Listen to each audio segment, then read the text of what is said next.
4 years before Adam Lanza massacred more than 24 people in Newtown, Connecticut, in 2012, police officials were warned of his homicidal plans, according to documents released by the FBI this week. In one entry dated December 26, 2012, 12 days after the shooting, a man said he had been privy to a conversation in which Mr. Lanza said he had an assault weapon and was planning to kill children at Sandy Hook Elementary School and his mother. The man, whose name was redacted, was so troubled by this information that he reported it to the Newtown Police Department in 2008, according to the document, which was among about 1,500 pages released by the agency on Tuesday. But he said the police told him that Lanza's mother owned the guns and that there was nothing NPD could do about it. It is unclear what officials could have done to stop the attack at the point they were alerted to Mr. Lanza. All firearms in the Lanza home had been legally purchased by Nancy Lanza, whom Mr. Lanza shot and killed in her bed the morning of December 14 before going to Sandy Hook Elementary School and fatally shooting 20 children and 6 staff members. The rampage ended when Mr. Lanza, 20, shot and killed himself at the school.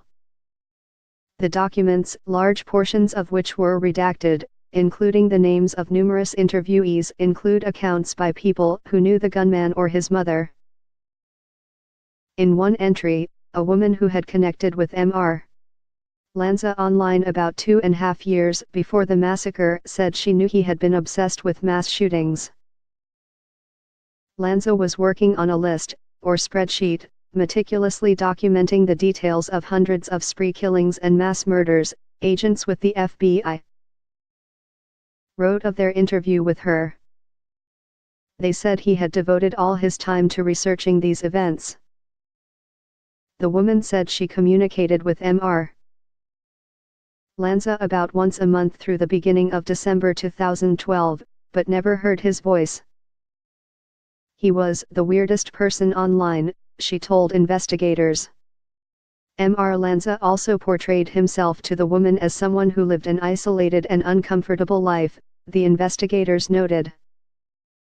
He had shared his thoughts on sexuality and pedophilia with her, saying on the one hand that he hated pedophiles and that they were a threat to children, while also describing adult/child sexual relationships as possibly beneficial to both.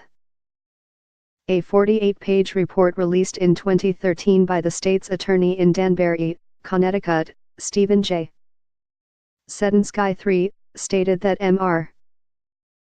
Lanza had materials regarding the topic of pedophilia and advocating for the rights for pedophiles. The report noted, however, that the materials were not child pornography. According to the new documents, the woman said Mr. Lanza felt pity for children and thought they were brainwashed by controlling adults like teachers and parents. Mr. Lanza felt sorry for children, according to the woman.